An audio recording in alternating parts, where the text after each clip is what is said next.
Paper pencil academy में आपका स्वागत है। आज हम करेंगे कक्षा 5 की एनसीईआरटी की पुस्तक रिमझिम का पाठ 12 गुरु और चेला के प्रश्नोत्तर। पहला शीर्षक है टके की बात। पहला प्रश्न है, टका पुराने जमाने का सिक्का था।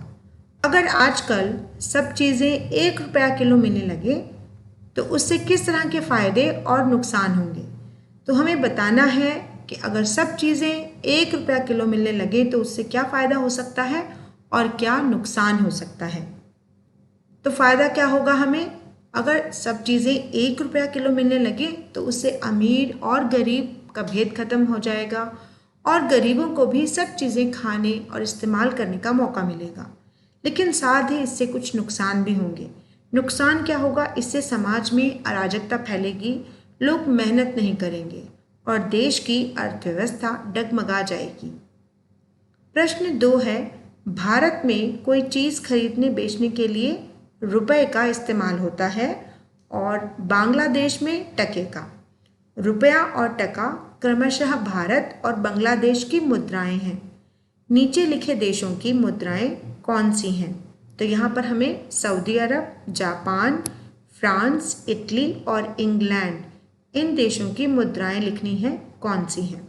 सऊदी अरब की मुद्रा है दिनार, जापान में येन का इस्तेमाल होता है, फ्रांस और इटली में यूरो चलते हैं, तो इंग्लैंड की मुद्रा को हम पाउंड कहते हैं। कविता की कहानी, ये हमारा अगला शीर्षक है। पहला प्रश्न है, इस कविता की कहानी को अपने शब्दों में लिखो। इस तरह से आप इस कविता की कहानी को लिख सकते हैं। गुरु और चेला कविता में एक ऐसे राज्य के विषय में बताया गया है जहां हर चीज़ 1 टके के भाव बिकती है। इस राज्य का राजा मूर्ख है, उसे ना तो राज्य चलाना आता है और ना ही न्याय करना। एक बार तेज बारिश के कारण राज्य में एक दीवार गिर गई। जब राजा को इस विषय में पता चला तो उसने पहरेदार को बुलाया और इसका कारण पूछा। पहरेदार जानता था कि राजा मूर्ख है। अपनी जान बचाने के लिए उसने दोष दीवार बनाने वाले कारीगर पर लगा दिया। इसी तरह से कारीगर ने भिश्ती पर और फिर भिश्ती ने मशक वाले पर दीवार टूटने का आरोप लगा दिया। अंत में सजा चेले को मिली क्योंकि फांसी का फंदा उसकी गर्दन के माप का था। ऐसे में गुरु ने अपनी समझदारी का परिचय देते हुए चालाकी से राजा को ही फांसी के फंदे पर लटका दिया। इस तरह से उस राज्य के लोगों को मूर्ख राजा से मुक्ति मिल गई। तो यह था इस कविता का सार। आगे के प्रश्न की तरफ बढ़ते हैं। कविता की कहानी। पहला प्रश्न है, कविता को ध्यान से पढ़कर अंधेर नगरी के बारे में कुछ वाक्य लिखो। हमें वहाँ की सड़कें, बाजार और राजा के राजकाज के बारे में लिखना है। अगर सड़कों की बात करें तो अंधेर नगरी की सड़कें बड़ी ही चमकदार थी। बाजार, अंधेर नगरी के बाजार में सब चीज़ें टके सेर बिकती थी और बाजार में खूब चहलकदमी और भीड़ भाड़ रहती थी। राजा का राजकाज, अंधेर नगरी का राजा मूर्ख था, इसीलिए उसका राजकाज सही नहीं था। प्रजा बहुत दुखी रहती थी, ऐसे राजा से मुक्ति चाहती थी। प्रश्न 2 है, क्या ऐसे देश को अंधेर नगरी कहना ठीक है? अपने उत्तर का कारण भी बताओ। उत्तर होगा हाँ, ऐसे देश को ही तो अंधेर नगरी कहते हैं क्योंकि इस नगरी का राजा निहायत मूर्ख था। उसे यह भी पता नहीं था कि सही क्या है और गलत क्या है, किसे सजा चाहिए, किसे शाबाशी। उसके राज्य में प्रजा काफ़ी दुखी रहती थी, उससे मुक्ति चाहती थी। कविता की बात। प्रश्न 1, प्रजा खुश हुई जब मरा मूर्ख राजा। पहला प्रश्न है, अंधेर नगरी की प्रजा राजा के मरने पर खुश क्यों हुई?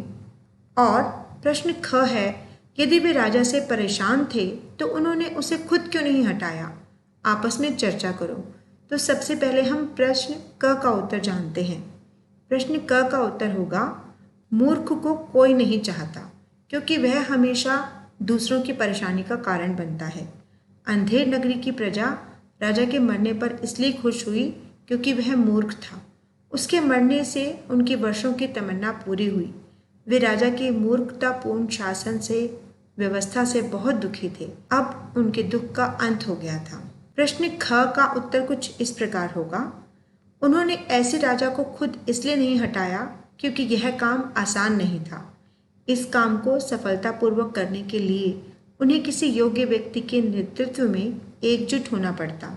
सबको एकजुट करना भी मुश्किल काम होता है और यदि काम हो भी जाए तो काफ़ी समय लगता है।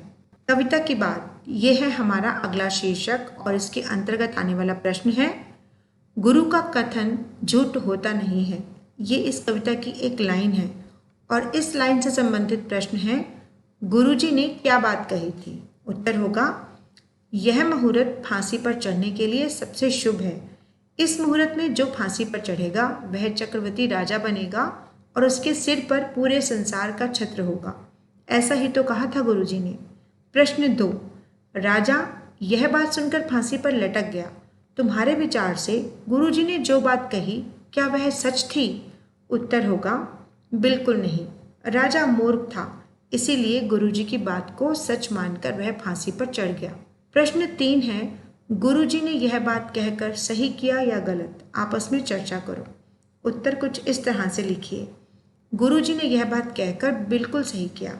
ऐसा करके उन्होंने न केवल अपने निर्दोष चेले को बचाया बल्कि उस नगरी की सारी प्रजा को भी बचा लिया।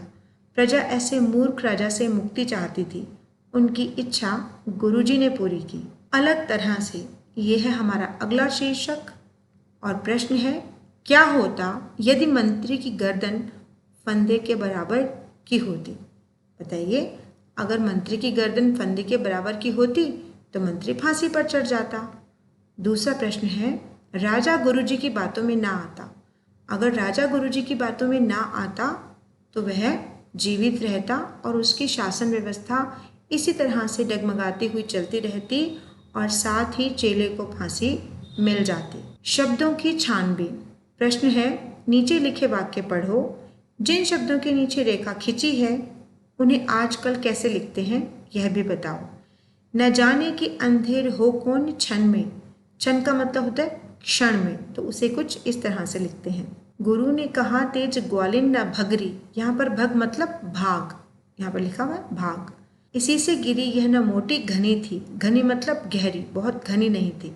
यह गलती ना मेरी, यह गलती बिरानी। बिरानी का मतलब पराई, ये मेरी गलती नहीं है, यह किसी और की गलती है। न ऐसा मुहूर्त बनी बढ़िया जैसी। मुहूर्त शब्द को हम आजकल इस तरह से लिखते हैं। उम्मीद है आज का ये वीडियो आपके लिए हेल्पफुल रहा होगा। बने रहें पेपर पेंसिल एकेडमी के साथ। आज के इस वीडियो को अपना समय देने के लिए आपका बहुत बहुत धन्यवाद।